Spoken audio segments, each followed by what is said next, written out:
मित्रों, आप लोगों ने संसार में ऐसे व्यक्ति देखे होंगे जो ईश्वरी सत्ता पर बहुत विश्वास करते हैं, परमात्मा पर बहुत ज़्यादा विश्वास करते हैं, इतने ज़्यादा धार्मिक होते हैं, लेकिन वो लोग बहुत गरीब भी होते हैं और बीमारियां भी उन्हें ही ज़्यादा जकड़ती है। ऐसी विडंबना क्यों? इसका मतलब ये नहीं है कि मैं ईश्वरीय सत्ता पर विश्वास नहीं करता, मुझे ईश्वर पर परम श्रद्धा है, लेकिन जो बहुत ज़्यादा धार्मिक होते हैं वो प्रायः गरीब होते हैं, ये भी एक कटु सत्य है। इसे आप एक कथा द्वारा समझ सकते हैं। एक बार एक गांव में एक व्यक्ति होता है, उसको भगवान पर बहुत ज़्यादा विश्वास होता है। तो एक बार गांव में फ्लड आ जाता है, तो जो ही नदी बाहर निकलती है, जो गांव के पास में से बहती है, तो गांव के लोग पलायन करना शुरू कर देते हैं। कुछ लोग इकट्ठे होकर उसी के पास भी आते हैं, सारा गांव निकल रहा है, तू भी निकल। लेकिन वो व्यक्ति इनकार कर देता है, वो कहता है कि मुझे भगवान पर विश्वास है। तो लगभग गांव बाहर चला जाता है, कुछ व्यक्ति जो है गांव में रह जाते हैं। लेकिन जब 2 दिन बाद में फ्लड गांव के बिल्कुल नज़दीक लगता है, तो जो गांव में बचे हुए व्यक्ति वो फिर उनके पास आते हैं, सभी निकल गए, अब अपन भी चलते हैं, तू भी निकल। लेकिन वो फिर इनकार कर देता है। 2 दिन बाद में फ्लड गांव की गलियों में आ जाता है। तो जो गांव के लोग बाहर पलायन कर गए थे, उनको चिंता होती है। वो ट्रैक्टर लेके, कुछ लोग जीप लेकर के आते हैं और उससे रिक्वेस्ट करते हैं कि आइए आप बैठिए, पानी जो है गांव के अंदर घुस चुका है, तेरे जीवन को खतरा है। लेकिन वो व्यक्ति इस बार भी इनकार कर देता है। अब क्या होता है कि पानी जो है उसके घर की दहलीज पर आ जाता है, काफी बढ़ जाता है। तो व्यक्ति फिर गांव वालों को चिंता होती है, इस बार वो कश्ती लेकर एक बार फिर प्रयास करते हैं, उसके घर तक आते हैं, लेकिन इस बार भी वो इनकार कर देता है। अब पानी उसके घर के अंदर घुस जाता है और व्यक्ति वो पौड़ियों के द्वारा छत पे चला जाता है और आकाश की ओर निहारता है कि भगवान उसकी मदद करने आएंगे। गांव वालों को चिंता होती है, सरकारी मदद से हेलीकॉप्टर लेकर फिर उसके बचाने का अंतिम प्रयास करते हैं।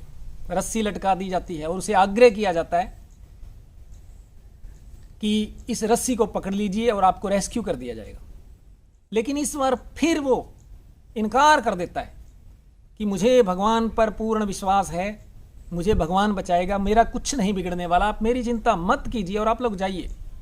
निराश हताश होकर सभी उसके बचाने वाले हेलीकॉप्टर वाले वापस चले जाते हैं। और 2 दिन बाद में पानी जो है नींव के अंदर मकान की गहरा चला जाता है और मकान भर भरा के गिर पड़ता है और व्यक्ति भी दब जाता है और मर जाता है और भगवान के सामने जाता है। तो बहुत ज़्यादा क्रोध से, अत्यंत क्रोध से भरकर बात करता है, मुझे तेरे पर बहुत विश्वास था, लेकिन तू मुझे बचाने नहीं आया। तब भगवान कहते हैं कि जो 5 व्यक्ति आए थे, फिर ट्रैक्टर लेकर आए थे, जीप लेकर आए थे, कश्ती लेकर आए थे, कौन थे? किसने भेजे थे? मैंने ही तो भेजे थे। फिर हेलीकॉप्टर लेकर आए थे, किसने भेजे थे? कहने का तात्पर्य, जो बहुत ज्यादा धार्मिक व्यक्ति जब होता है तो संकुचित सोच के द्वारा उसकी वैज्ञानिक सोच खत्म हो जाती है और उसे चारों तरफ बिखरा हुआ भगवान दिखना बंद हो जाता है। तब भगवान कहते हैं, तू मुझे भगवान बोल रहा है, भय भूमि गय गगन वय वायु ए अग्नि नय नीर। भूमि, गगन, वायु, अग्नि और नीर, यही तो मेरा साकार रूप है। मैं मैटर के रूप में, इन्हीं में तो प्रकट रूप में हूं।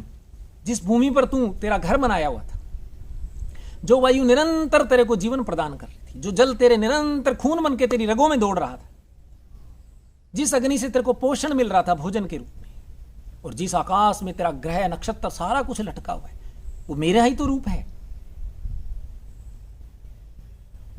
कहने का तात्पर्य जो है पुरुषार्थ, भगवान पुरुषार्थ पर जोर देते हैं।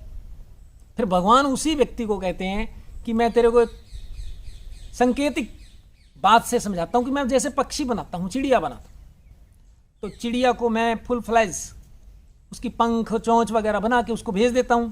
लेकिन चिड़िया घोंसले में बैठा इंतजार नहीं करती कि अब मेरे को चोंच दिए तो चून भी भगवान देगा। वो उड़कर जाती है, अपने बच्चों के लिए दाना चुगती है और लेकर उनको खिलाती है। तो एक अनपढ़, एक अचेतन सा, मासूम सा पक्षी भी जब पुरुषार्थ करता है, वो ये नहीं सोचता कि भगवान आकर मुझे खिलाएंगे।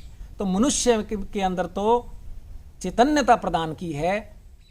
और आमतौर पे संसार में हम लोग देखते हैं जो गरीबी बिखरी पड़ी है, उसका एक कारण तो यही भी है अत्यंत धर्मांधता, ईश्वर पर अत्यंत विश्वास, निसंदेह ईश्वरीय सत्ता ही चारों ओर विराजमान है, परंतु ईश्वर ने आपको हाथ, पैर, पंच इंद्रियां, चेतना, ज्ञान, बुद्धि, विवेक ये सब प्रदान किए हैं। और जो व्यक्ति इन चीजों को जानता है, पुरुषार्थ करता है, उसके लिए जीवन में कुछ भी असंभव नहीं है, क्योंकि ब्रह्म और भगवान हमारे अंदर ही है। तो ये मैं समझता हूं वीडियो आपको पसंद आएगी और प्रेरणा मिलेगी आपको। और आपने अगर मेरा YouTube चैनल सब्सक्राइब नहीं किया है तो कृपया कर लीजिएगा। अगर आप मुझे Facebook पर देख रहे हैं तो मेरा पेज जरूर लाइक करिएगा। इस वीडियो को अगर आपको पसंद आए तो ज़्यादा से ज़्यादा शेयर करिएगा और कमेंट भी करिएगा। और इस कथा को ज़्यादा से ज़्यादा लोगों को स्वयं भी याद करके बताइएगा, ताकि समाज के अंदर ये जो पुरुषार्थ की प्रेरणा का एक प्रकाश फैल सके और दुनिया सारी कामयाब हो सके। तो आज से आप लोग इसको फॉलो करेंगे।